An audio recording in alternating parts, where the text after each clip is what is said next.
participar. Sintonize agora, fique em boa companhia.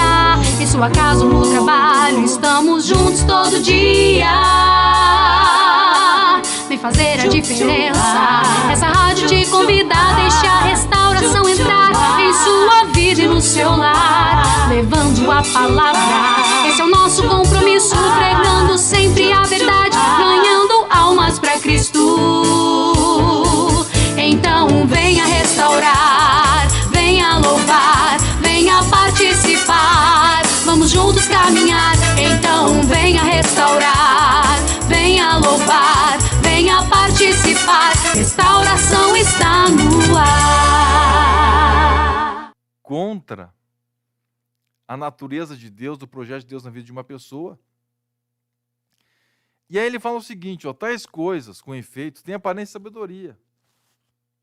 Então, doutrinas de homens que aparentemente têm alguma relevância.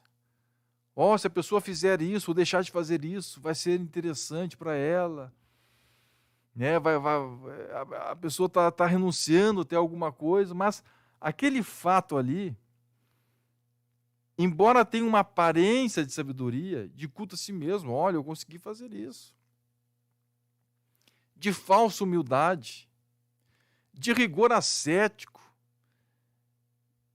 a pessoa até mesmo se orgulhar daquilo que ela está conseguindo abrir mão.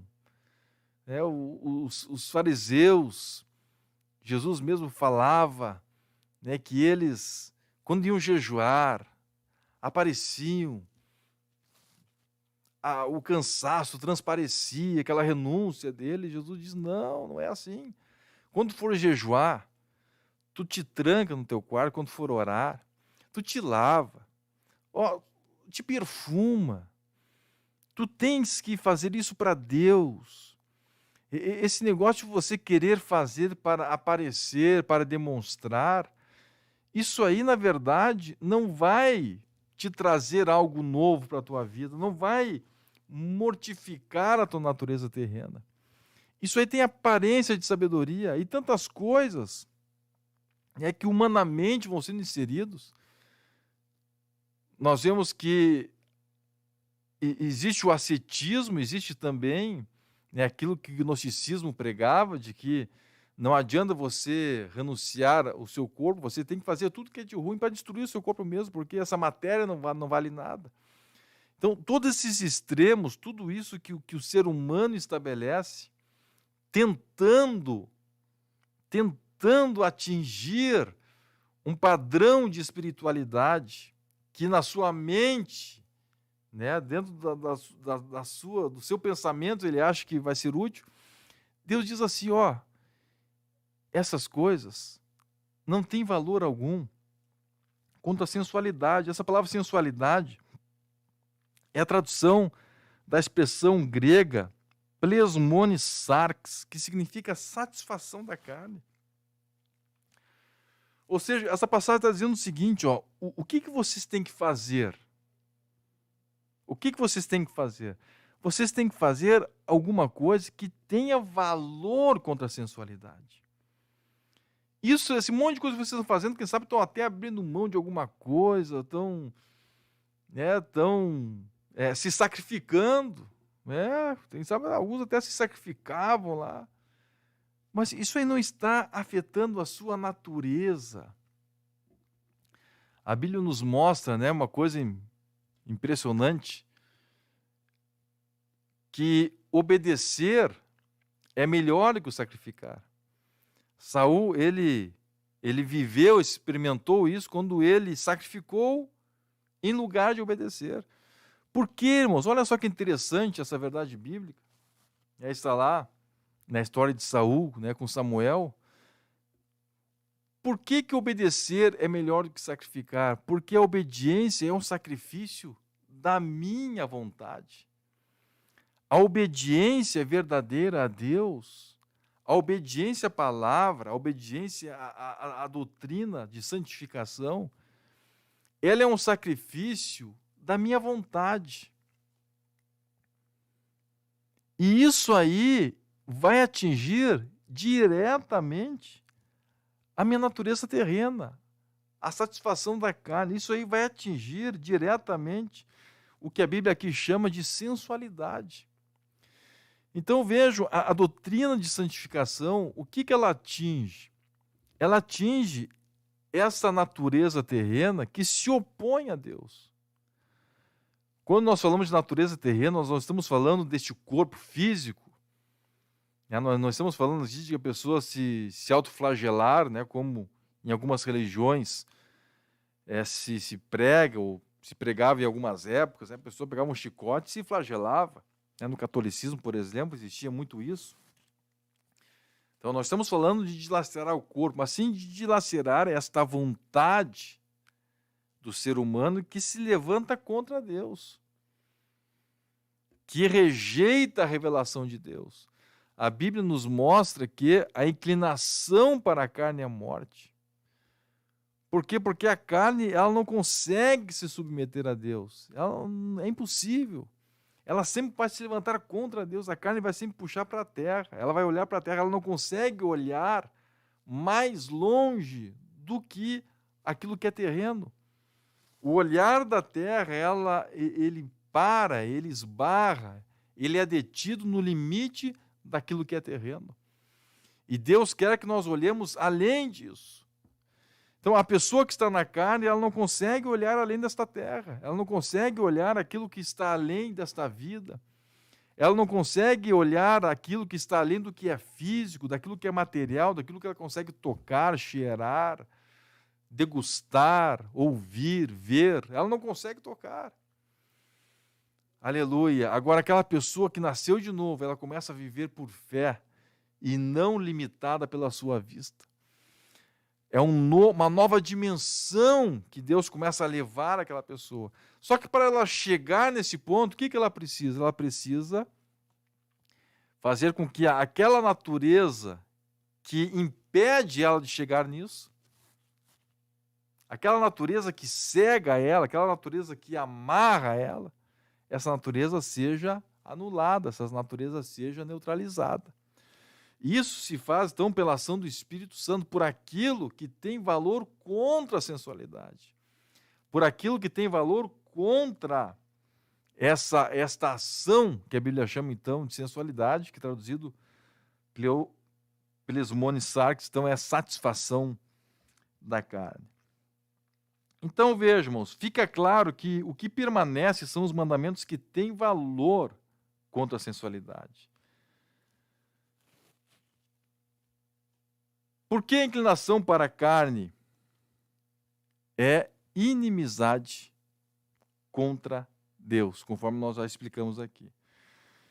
Então, vejo, o que somente apontava para a vinda de Cristo, a encarnação do Verbo, a vinda de Cristo em carne, não é mais necessário, pois agora o corpo, Cristo, em pessoa, já apareceu e tornou desnecessários os mandamentos da lei mosaica que tinham por objetivo ser a sua sombra, para que o ser humano se preparasse para receber o corpo. O que permanece agora? Aquilo que apontava para o caráter de Deus. Aquilo que apontava para aquilo que o homem precisa fazer para se tornar parecido com Deus, para se tornar conforme a santidade de Deus. Mateus 5,48 nos mostra que nós precisamos, nosso alvo, nosso parâmetro é ser perfeito, como perfeito é o nosso Pai Celeste. Vamos ler Romanos capítulo 8, versículos 2 a 3.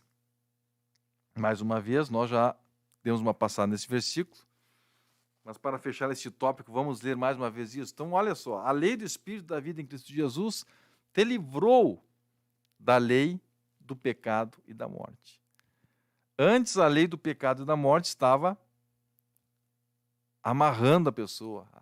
A lei estava enferma por causa da carne do ser humano, que não deixava o ser humano viver conforme a lei, conforme aquilo que eram os parâmetros sobre a santidade de Deus. Mas a lei do Espírito da vida em Cristo Jesus te livrou da lei do pecado e da morte, porquanto que fora impossível a lei no que estava enferma pela carne. Isso fez Deus, enviando seu próprio Filho em semelhança de carne pecaminosa. E no tocante ao pecado, e com efeito, condenou Deus na carne o pecado. Glória a Deus. Vamos agora então para o tópico 3. Falamos aqui sobre o judaísmo, que era uma das ameaças que existia lá. Então, existiam pessoas que estavam querendo impor a lei cerimonial, esta lei que já está abolida porque se cumpriu em Cristo. Impor lá para a igreja. E como nós falamos no ano passado, eles tinham até um argumento interessante. O que o judeu pensava? Ele pensava o seguinte, na sua mente: olha, todo esse projeto de salvação que está agora culminado em Cristo, está consumado em Cristo, ele iniciou com quem? Com Abraão. E qual foi o pacto de Deus com Abraão? A circuncisão. Depois, qual foi o pacto que veio depois do pacto de Abraão? O pacto de Moisés. Então, o ser humano, para atingir Jesus ele consumou, mas ele tem que fazer tudo o que os judeus fizeram desde então. Circuncisão com Abraão, a lei com Moisés. Eles não entendiam que Jesus era a razão da lei. A lei cerimonial apontava para Jesus. Onde Jesus chegou, então agora aquela lei que apontava para Jesus não pode subsistir. Não pode subsistir. E o apóstolo Paulo ele escreve, fazendo uma alegoria entre Agar e a Sara. Então, Agar era a lei, o filho de Agar era a lei, e Sara era a promessa. Isaac era o filho da promessa, Ismael era o filho da lei. E chega um momento, então, que Ismael tem que sair, porque quem prevalece é a promessa. Isaac permanece, e o Ismael, então, sai, porque ele era o símbolo do filho da lei. Então, o apóstolo Paulo ele vai trabalhando esse texto, ele vai trabalhando junto com a igreja lá na Galácia, ele vai trabalhando, demonstrando isso, que aquelas leis antigas, aquelas leis que apontavam para Cristo, que eram divinas, que eram estabelecidas por Deus, mas apontavam para Cristo. Quando chegou Cristo, agora ele tomou o espaço dessa lei, ele tomou o lugar daquela lei cerimonial, porque ele é a consumação, ele é o fim da lei, propósito para qual aquela lei havia sido estabelecida. Muito bem, irmãos. Agora nós vamos, então, ao tópico 3, falando sobre o judaísmo místico, que é agora uma outra face do judaísmo que também era uma ameaça para a igreja naquela época. Então nós falamos agora do judaísmo, o judaísmo do Pentateuco mesmo, o judaísmo que era bíblico. Agora, além daquele judaísmo, ou seja, no judaísmo bíblico, muitos judeus não consideravam a essência de quem era Cristo e a relação dele com aquela lei, e queriam que permanecesse a lei cerimonial. Permanecesse a lei que não era uma lei em relação à moral, a lei moral de Deus, ao caráter, à santidade de Deus. Queria que permanecesse toda a lei, todo aquele arcabouço que era, na verdade, um preparatório para que Cristo fosse manifestado ao mundo. Mas, além daquele judaísmo, existia ainda uma outra face do judaísmo, que era o judaísmo místico, já afetado pela influência de religiões orientais.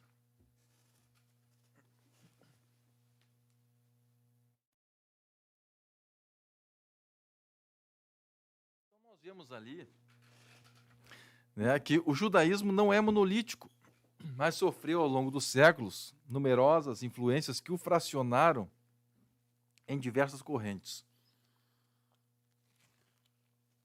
Ao tempo de Jesus, por exemplo, a Bíblia fala nos fariseus e saduceus.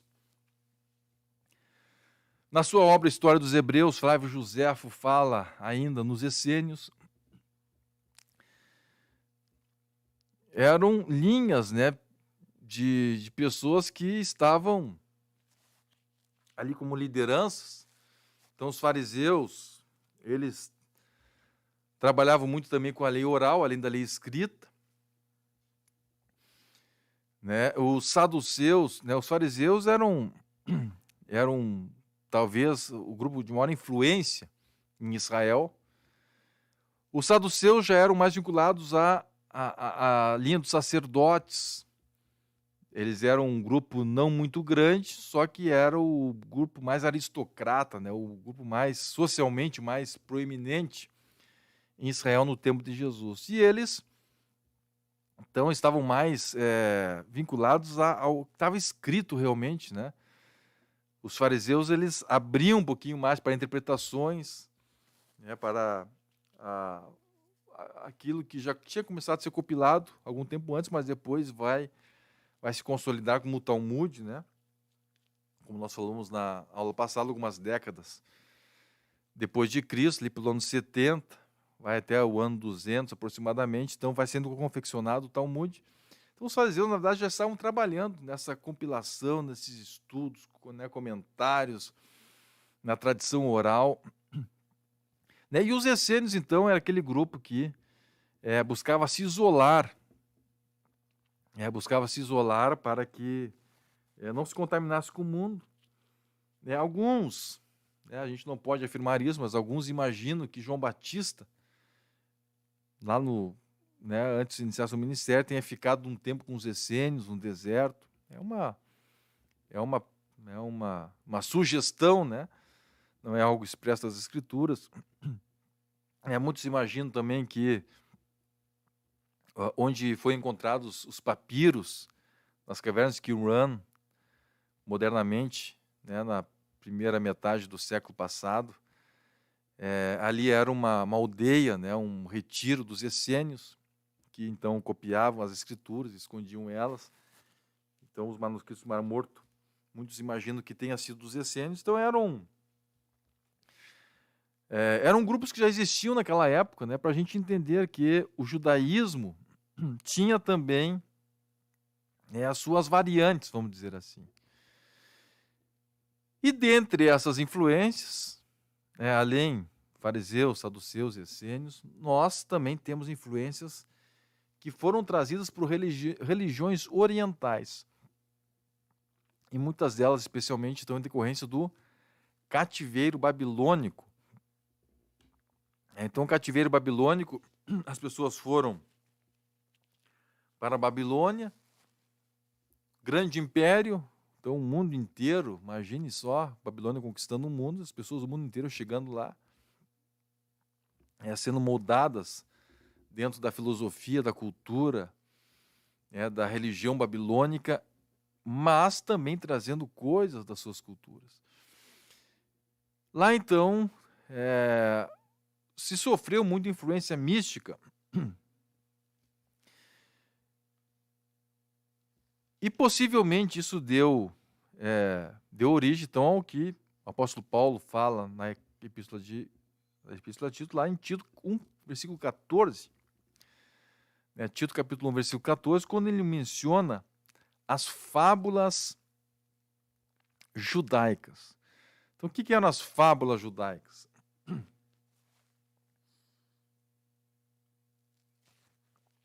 Não se ocupem com fábulas judaicas, nem com mandamentos de homens desviados da verdade. Então, isso eram fábulas judaicas, né? Eram histórias, eram teorias, né, que apareceram no judaísmo. Então, por isso ele chama de fábulas judaicas, mas não era a essência da escritura, né? Não era nem alguma coisa lá farisaica, não era nem dos saduceus, não era essênio, era uma coisa que vinha de fora, era um outro ramo do judaísmo. Então eu vejo que aqueles judeus que estavam lá, né, em Creta lá, eles estavam também influenciados por esta ação de misticismo, né? E aí surgiu então a ideia da cabala, que até hoje existe, né? E nós vamos ver que até em algumas igrejas evangélicas, né, tem surgido o reflexo desta influência do misticismo no judaísmo daquela época. Que é o que se chamou de cabala. O que ela mostra hoje, né, de uma forma assim bem simples? Ela se baseia no contato com Deus mediante uma iniciação. Então a pessoa vai ter contato com Deus, com o meio espiritual, né, com além, né, com forças que não são físicas, por meio de uma iniciação. Ela vai fazer rituais, ela vai aprender alguma coisa. E aquela liturgia, aquele ritual, então vai conduzir ela, né, para aquele grau de conhecimento. E hoje nós vemos isso, né, em muitas religiões e sociedades secretas, né, os ritos que a pessoa vai cumprindo aquele rito, ele vai subindo de grau, vai aprimorando dentro daquela organização, e aí supostamente ele vai aprendendo mais sobre Deus, ele vai atingindo um nível maior, não somente em relação a Deus, mas em relação ao mundo espiritual. Mas nós sabemos que o que existe nisso, né, quando está fora do projeto divino da palavra de Deus, existe uma ação maligna, né, uma ação espiritual das trevas que é muito real, que é muito forte, que é muito presente. Então, essa influência, essa corruptela, vamos dizer assim, do judaísmo já começou naquele tempo. E aqui nós temos um pequeno exemplo, né, ritualístico da cabala. Eu vou ler rapidamente aqui. Então, só para você ter uma ideia, né, do que era esse tal de conhecimento adquirido pelos iniciados. Então, aqui tem um exercício que chamava-se o exercício da cruz cabalística, né, para a pessoa trazer harmonia para a sua vida. O que se pregava, então, né, nesse judaísmo já impregnado por essa influência mística oriental? Se dizia o seguinte: você vai fazer esse ritual. E isso aqui é como se fosse uma chave para você entrar numa esfera espiritual. É exatamente o que acontece em muitos lugares hoje, né, em muitas sociedades secretas, né, algumas são mais conhecidas, outras não são tão conhecidas, mas, de uma forma geral, elas trabalham nessa mesma esfera. Diz assim, então, primeiro passo: fique de pé, voltado para o oriente, onde nasce o sol, a direção do Tiferete. Com as mãos na altura do peito, volte as palmas para fora, na direção do oriente, e diga: na minha frente, Rafael. Gire as mãos de maneira que as palmas fiquem voltadas para trás e diga: atrás de mim, Gabriel. Ordem aos anjos, né? O Rafael, o Gabriel seriam os anjos. Aí abaixe o braço esquerdo e volte a palma da mão direita para fora e diga: a minha mão direita, Miguel. Abaixe o braço direito, volte a palma da mão esquerda para fora e diga: a minha mão esquerda, Uriel. Com as duas mãos, forme um triângulo com os dedos apontando para cima e os polegares na horizontal, tocando um ao outro. Formando o triângulo, erga as mãos até a frente, na frente da testa e diga: tá, tu és. Visualize uma coluna de luz branca que se derrama sobre sua cabeça, banhando-o de luz. Desça as mãos até a altura da virilha e vire o triângulo de cabeça para baixo, com os dedos apontados para o chão, e diga: Malgud. Gire o triângulo para a posição inicial e erga as mãos à altura do ombro direito e diga: Vajeruvá. Vajevurá. Mova as mãos na horizontal até o ombro esquerdo e diga: Vejedulá. Amor. Abra as mãos na altura do peito e volte as palmas para fora, saudando o universo, e diga: Leolam, pela eternidade. Então, veja, são rituais. É um exemplo ritualístico que a pessoa diz: se você fizer isso, então você vai entrar numa outra dimensão, você vai ser iniciado. E por incrível que pareça, irmãos, talvez alguns aí, né, já ouviram falar de coisas semelhantes acontecendo em igrejas evangélicas. Dentro de igrejas, acontecendo isso, pessoas invocando anjos, saudando anjos. Agora, né, colocando cadeira para os anjos sentarem. Agora eu pergunto, né, será que os anjos são onipresentes? Não são. Existe o anjo Gabriel? Existe o arcanjo Miguel? Existe. Mas eles são onipresentes? Não são. Imagine um ritual desse sendo feitos na Cabala ou em qualquer outro ritual, qualquer outra sociedade, qualquer mesmo igrejas. Será que eles vão estar? Será que o que está sendo invocado realmente são aqueles anjos? O que está sendo invocado ali? Os anjos não são onipresentes. Nós vamos ver mais adiante que podemos ler agora, adiantar um pouco, Colossenses capítulo 2, versículo 18, que Deus expressamente condena o culto aos anjos, ou seja, os anjos não podem ser o centro de um culto a Deus. Ninguém se faça árbitro contra vós outros, pretextando humildade e culto dos anjos, baseando-se em visões, infatuados, sem motivo algum na sua mente carnal. Pretextando humildade e culto dos anjos. Então veja, os anjos não são um foco do culto. Deus não abre mão de ser honrado, Deus não abre mão de ser glorificado. A Bíblia nos mostra que toda oração precisa ser dirigida em nome de Jesus, mas a Deus. Vamos ler João capítulo 15, versículo 16. Então, é a Deus o centro da oração, o centro do nosso objetivo. Não fostes vós que me escolhestes a mim, pelo contrário, eu vos escolhi a vós outros, e vos designei para que vades e deis fruto, e o vosso fruto permaneça, a fim de que tudo quanto pedirdes ao Pai em meu nome, Ele vô-lo conceda. Então, vocês vão pedir ao Pai em nome de Jesus, não é a anjos. Os anjos são ministros de Deus, os anjos estão a serviço do Pai, estão a serviço de Deus. E Deus que ordena aos anjos, Ele dará ordem aos seus anjos a respeito de Cristo, a respeito da igreja. Então é Deus, os anjos estão a serviço dos santos, mas estão sob o comando de Deus. A oração não é aos anjos, a oração deve ser feita a Deus. Dirigir a oração aos anjos seria uma idolatria, seria colocar alguém no lugar de Deus, porque é a Deus que nós precisamos orar.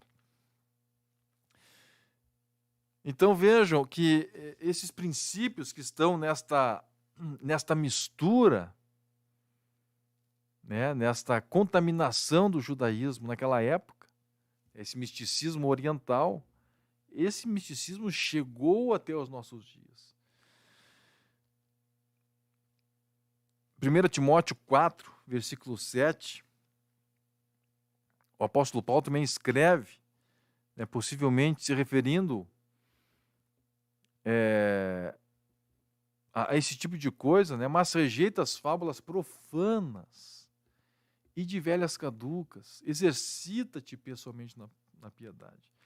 Então é possivelmente, né, esse tipo de coisa que o apóstolo Paulo está mostrando, influências que chegaram do Oriente. Agora imagine uma coisa, irmãos, naquela época, essas influências estavam chegando no meio da igreja. Hoje, quem sabe, nós não estamos indo até esse meio. Nós não estamos nos locomovendo fisicamente. Mas estes meios estão chegando até nós. Por meio de quê? Por meio da internet. Por meio da internet. Então vejam, a Bíblia nos diz claramente que nós, né, bem-aventurado o homem, que não se detém no caminho dos pecadores, não se assenta na roda dos escarnecedores, não anda segundo o conselho dos ímpios. O que a Bíblia está nos mostrando aí? Que nós não podemos estar nesta mesa, onde esse tipo de gente está, os pecadores, os escarnecedores, os ímpios aconselhando. Só que hoje, essa mesa virtual já não é a mesa mais relevante. Naquela época, era essa a mesa. Hoje, qual é a mesa que está acontecendo nas casas, nos lares? É a mesa virtual. Essa pequena mesa aqui é uma mesa gigantesca. Essa mesa aqui tem milhões de pessoas à volta dela. Pessoas contaminadas, pessoas possuídas por espíritos malignos. Pessoas de toda ordem. Pessoas, quem sabe, até sinceras, mas sinceramente enganadas. Pessoas que estão na busca da verdade, mas não encontraram a verdade. Outros que são usadas pelo diabo, outros que estão a serviço de uma obra de engano. E muitas pessoas estão sentadas a essa mesa, sem saber quem está nela. Estão se alimentando dela, estão sendo corrompidos, estão largando a essência do Evangelho, a pureza do Evangelho. Estão sendo corrompidos por aqueles que estão em volta dessa mesa. Aleluia! Essa é a nossa realidade hoje, irmãos. Muitas vezes a gente olha, né, para aquilo que aconteceu lá e a gente pensa, mas que fatalidade, né? As pessoas estarem lá no meio dos ímpios, lá na Babilônia. Daniel, Misael, Ananias, Azarias estavam lá. Né? E como era difícil para eles. Mas hoje nós estamos, quem sabe, em ambientes muito próximos daquele, por meio desta mesa aqui. Nós precisamos ter cuidado, nós precisamos estar vigilantes.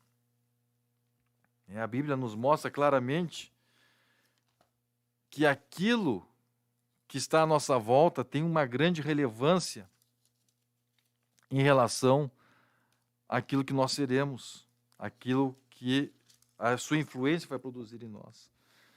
Então vejam, Salmo 1, né, já que mencionamos aquele versículo, vamos fazer uma leitura um pouquinho mais extensa. Diz assim: bem-aventurado o homem que não anda no conselho dos ímpios, não se detém no caminho dos pecadores, nem se assenta na roda dos escarnecedores. Antes o seu prazer está na lei do Senhor, e na sua lei medita de dia e de noite. Ele é como árvore plantada junto à corrente de águas, que no devido tempo dá o seu fruto, e cuja folhagem não murcha, e tudo quanto ele faz será bem sucedido. Glória a Deus. Esse é o princípio que Deus quer para a sua igreja. Nós não podemos estar numa mesa em que seremos corrompidos, mas nós precisamos estar junto à palavra, meditando na palavra. Estamos neste mundo, mas nós não estamos aqui para sermos influenciados por ele, nós estamos aqui para influenciar este mundo. Então vejamos, nós vimos na aula passada, nas aulas anteriores também, sobre gnosticismo. Então o gnosticismo também era uma influência das religiões orientais, mas mais ligadas então à filosofia mística. Né? Agora, a Cabala, né? O gnosticismo é mais filosofia, e a Cabala é mais a prática mista. Né? Então são duas influências semelhantes, né, de fontes semelhantes, que afetaram o judaísmo. E naquela época isso aí já estava acontecendo lá. Nós vemos que até os dias de hoje isso está acontecendo. Enfim, toda a ordem, né, a gente vai andando por aí, a gente vai vendo tanta coisa acontecendo, a unção das 7 taças. Onde é que está isso? Então a pessoa vai lá, um unção das 7 taças, vai derramando lá um balde de azeite na cabeça da pessoa, né? Isso aqui vai estar super unção. Então, da onde que saiu isso aí? Qual é a fonte bíblica disso? Mas é a influência deste meio, quando a pessoa não tem mais a essência de Cristo, começam a se formar fábulas. Da onde é que surgiram? Ninguém sabe. Da onde é que surgiu esse negócio? Ninguém conhece, mas apareceu. De algum lugar apareceu, e aquilo ali foi se consolidando, aquilo ali foi acontecendo. E daqui a pouco, tanta coisa, irmãos, que vai escandalizando o Evangelho. Fogueira santa, descarrego, tanta coisa que existe por aí. De onde é que surgiram? Em que ponto da palavra isso aí estava? Não está na palavra, isso está de influências que surgiram do misticismo, de outras religiões, até mesmo do ocultismo. Muitas delas surgiram do ocultismo, da idolatria. Oh, glórias ao nome de Jesus. Mas que Deus nos guarde, irmãos, de sermos afetados por isso. Isso aí era uma ameaça lá naquele tempo. Mas isso continua sendo uma ameaça hoje. Porque quando a pessoa quer Deus, mas ela perde a visão espiritual, ela começa a buscar Deus na terra. Quando o povo de Israel ficou esperando Moisés, e 40 dias Moisés não voltava, aquele povo pensou, o nosso Deus vai ser o Deus que nós vemos. A presença de Deus que estava na vida de Moisés havia se retirado por um tempo. Aquele povo não tinha a experiência com Deus que Moisés tinha. E quando a experiência que aquele líder tinha com Deus se afastou deles por um tempo, e eles ficaram sem aquela visão de Deus, eles começaram a procurar Deus nas coisas da terra. Eles começaram a procurar Deus em coisas que eles podiam palpar, poderiam ver, poderiam cheirar. Eles começaram a procurar Deus naquilo que eles poderiam mexer, que eles poderiam manipular. E é isso que nós estamos vendo em muitas igrejas hoje. As pessoas, como não têm mais comunhão com Deus, as igrejas não têm mais comunhão, as igrejas não conseguem mais conhecer Deus. Então começa agora a investir em coisas emotivas, e faz tantos eventos de emoção, e é escuridão, é a fumaça, é embalo. Misericórdia, irmãos, tanta coisa misturada, tanta coisa que está corrompendo as igrejas. Por quê? Porque a verdadeira ação de Deus desapareceu. Então agora eles começam a olhar e buscar alguma coisa que eles conseguem tocar. Eles sabem que Deus existe, mas eles perderam o contato espiritual com Deus, eles perderam a comunhão com Deus, eles começam a procurar agora alguma coisa que eles possam tocar. E alguém pode dizer assim, mas qual o problema? A questão é que nós podemos falar de Deus, são evangélicos todos. Isso, irmãos, é um engano.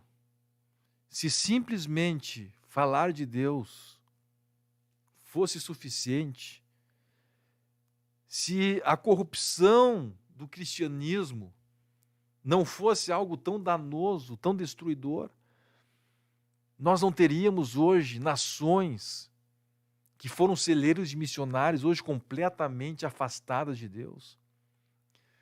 Inglaterra, um grande celeiro de missionários. Quais são as religiões que mais crescem agora lá? O muçulmano, o islamismo e o hinduísmo, irmãos. A gente olha assim, mas como é que pode o hinduísmo? Como é que pode crescer na Inglaterra? O hinduísmo está crescendo na Inglaterra. A Inglaterra que foi um berço. Agora, como é que começou essa queda? Como é que começou essa corrupção? Com essas pequenas coisas. As pessoas imaginavam, não, nós vamos achar como perder a comunhão, nós vamos fazer um Deus que a gente toque. Nós vamos fazer um bezerro aqui, as pessoas vão se emocionar. As pessoas aqui vão estar juntas, elas não vão embora.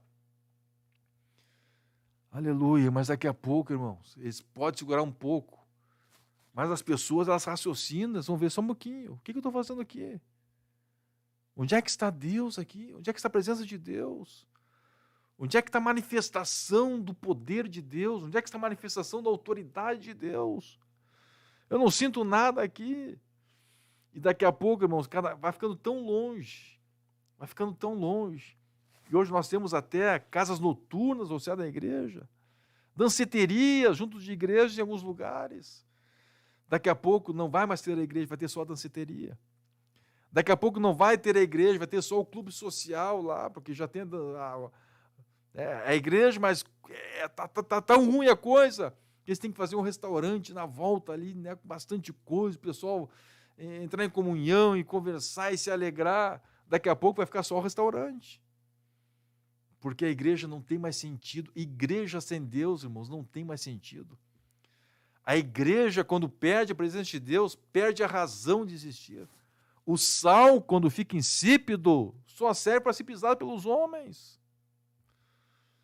Aleluia, mas que Deus nos guarde de sermos um exemplo de cristianismo corrompido. Que Deus nos mantenha, irmãos, nos mantenha no evangelho puro. Que Deus nos mantenha nesse desejo de estar na presença de Deus, de buscar na fonte. Aleluia, eu não preciso inventar alguma coisa, não, eu sei onde é a fonte. Jejum, oração, lá eu encontro Deus. Palavra, eu encontro Deus. sinceridade da minha alma, busca, entrega a Deus, eu encontro Ele, lá Ele está realmente. Eu consigo ter experiências com Ele. Oh, glorificado é o nome de Jesus. Essas ameaças externas que existiam naquele tempo permanecem em nossos dias. E nós precisamos estar atentos para isso. Vamos para a nossa conclusão, irmã Valquíria.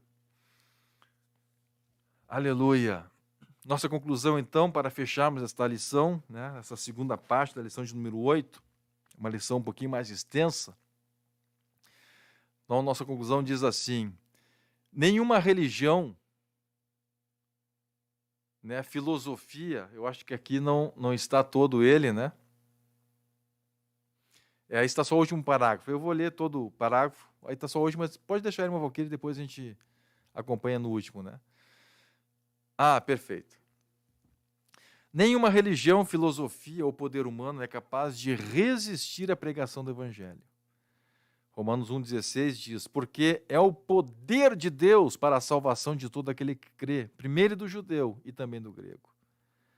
Romanos 1,16. Ou seja, tanto o judaísmo do judeu, quanto a idolatria, a filosofia ou o gnosticismo do grego, não eram suficientes para resistir o poder do Evangelho pregado com demonstração de espírito e de poder. O problema está no que vem após a salvação, como bem expôs Jesus tanto na parábola do semeador, quanto ao doutrinar sobre a ação de um espírito imundo após este ser expulso de uma pessoa. Lucas 8, versículo 5 a 13, nós vemos que na parábola do semeador, a semente caía, mas algumas não frutificavam, a palavra estava lá. Vai lá naquela igreja, até tem palavra, tem leitura bíblica, quem sabe a palavra até atinge alguns corações, mas ali tem um mundo, aleluia, ali a corrupção, o cristianismo corrompido, lá está cheio de mundo, e aqueles espinhos do mundo vão sufocar aquela semente, ela não vai produzir frutos. Aleluia, aleluia. Nós temos que estar numa igreja que tenha o solo preparado. Nós precisamos estar numa igreja em que o solo seja um solo preparado para que aquela plantinha cresça e produza frutos. Não adianta semearmos a palavra está sendo semeada pelos meios eletrônicos. A palavra está sendo semeada. Mas onde que está sendo produzido terra para que aquela semente que caiu naquele coração tenha um ambiente fértil para crescer, para se multiplicar, produzir frutos, se expandir, se multiplicar? Onde está este ambiente?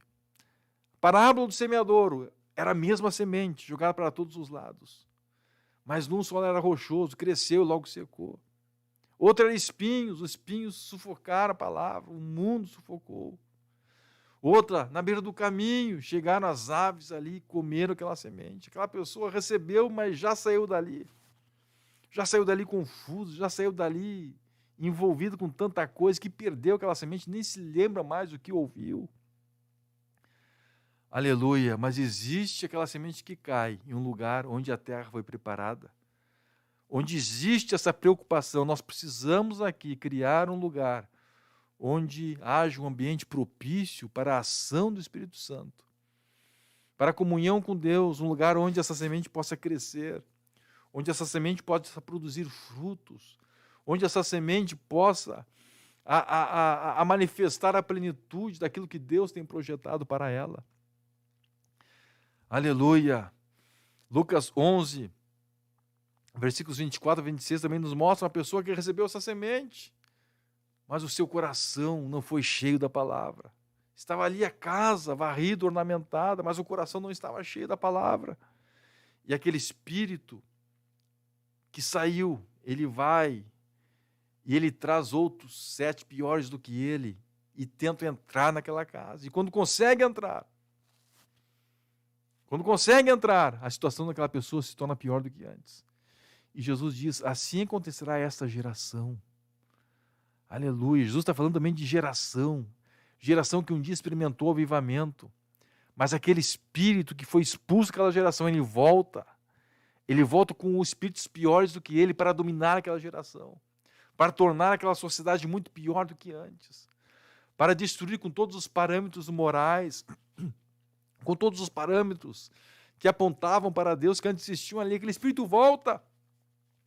E quando encontra aquela sociedade, quando encontra aquele coração vazio de Deus, vazio da palavra, ele volta para dominar e para tornar o estado daquela geração, o estado daquela pessoa muito pior do que antes. Aleluia! A igreja está aqui, irmãos, para exercer aquilo que Deus estabeleceu para ela. Jesus se manifestou. Para isso se manifestou o Filho de Deus, para destruir as obras do diabo. A igreja está aqui para que isso não aconteça. Ainda existe igreja viva neste país.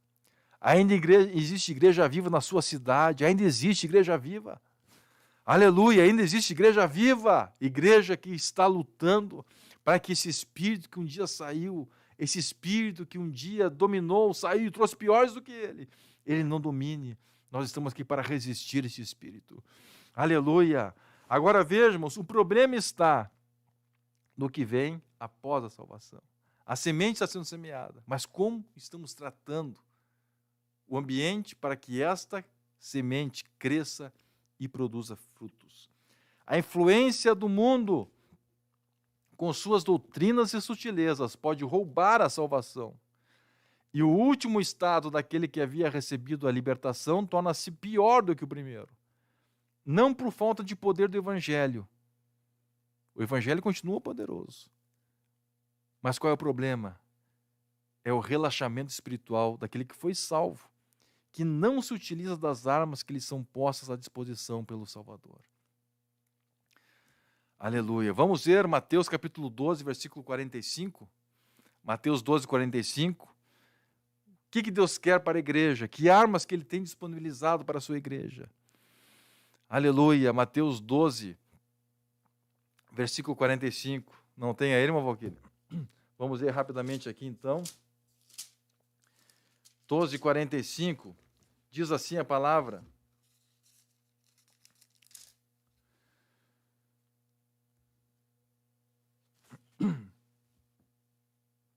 então vai e leva consigo, nós já tínhamos mencionado isso, né, sem ler o versículo, vai e leva consigo outros 7 espíritos piores do que ele. E entrando habitam ali. E o último estado daquele homem torna-se pior do que o primeiro. Assim também acontecerá a esta geração perversa. Vamos ver 2 Pedro 2, versículo 20. 2 Pedro 2, versículo 20. Para fechar esta lição. 2 Pedro, capítulo 2, versículo 20. Temos aí? Temos aí. Portanto, se, depois de terem escapado das contaminações do mundo, mediante o conhecimento do Senhor e Salvador Jesus Cristo, se deixam enredar de novo e são vencidos, tornou-se o seu último estado pior do que o primeiro. Eles foram salvos, receberam a palavra, mas perderam aquilo que tinham recebido.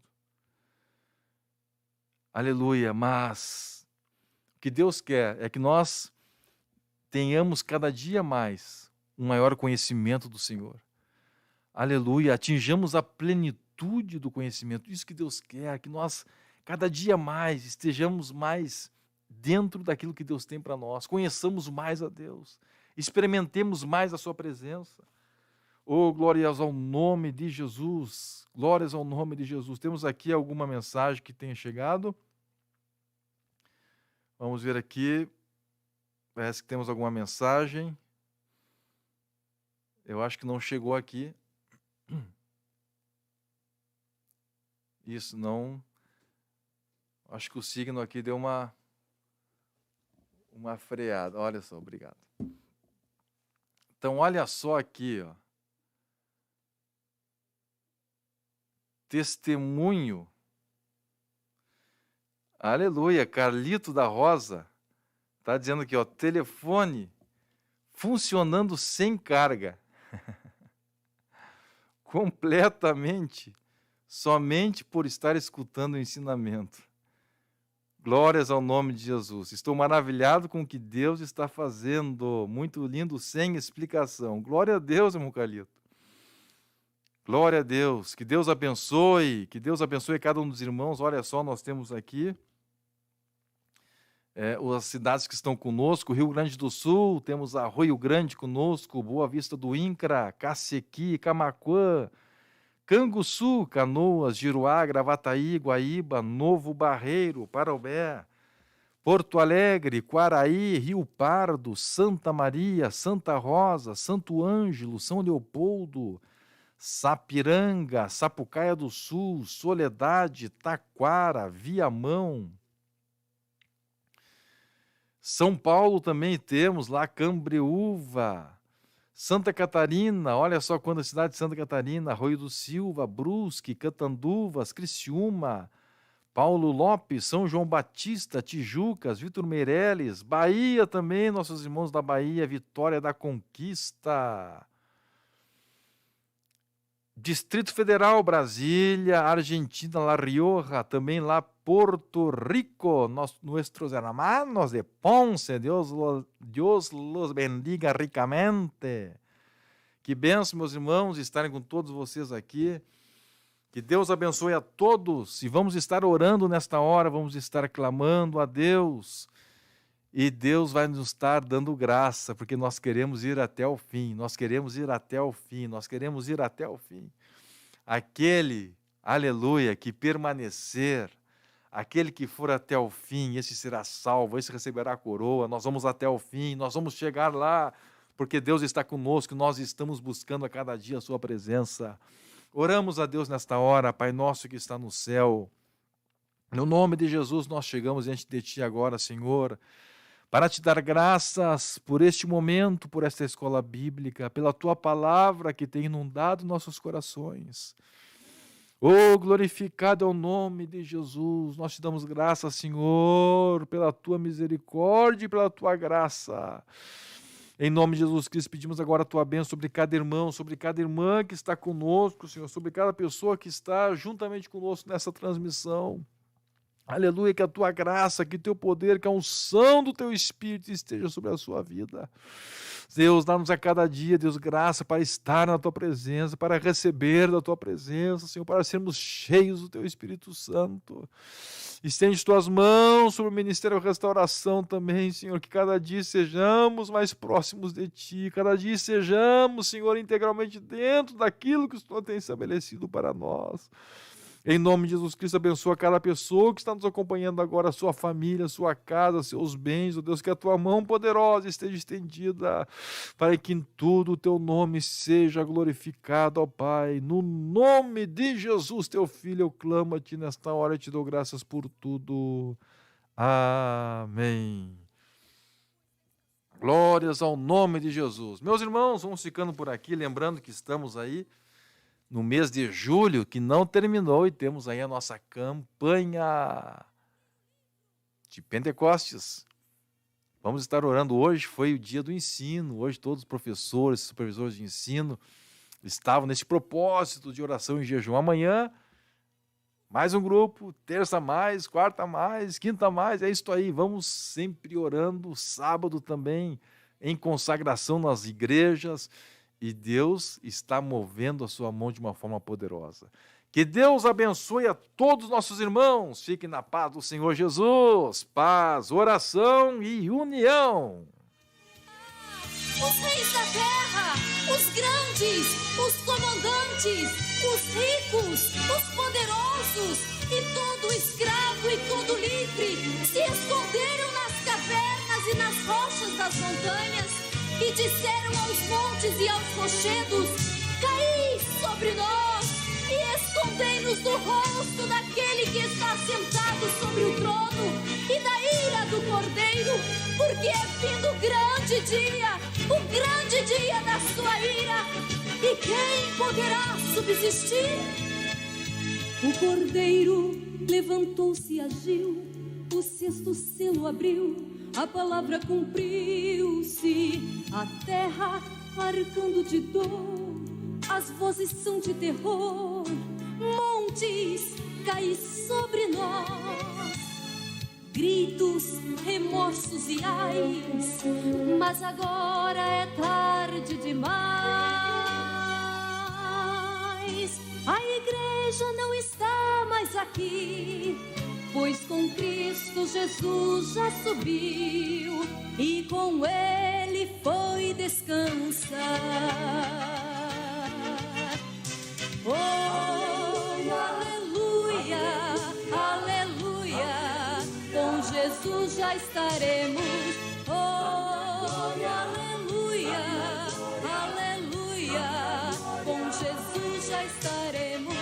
Oh, aleluia, aleluia, com Jesus já estaremos.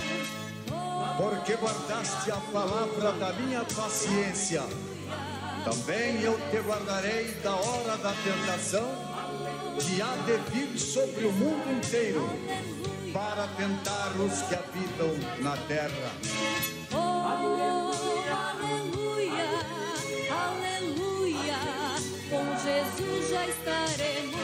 Oh, aleluia, aleluia, com Jesus já estaremos. Oh, aleluia, aleluia, com Jesus já estaremos.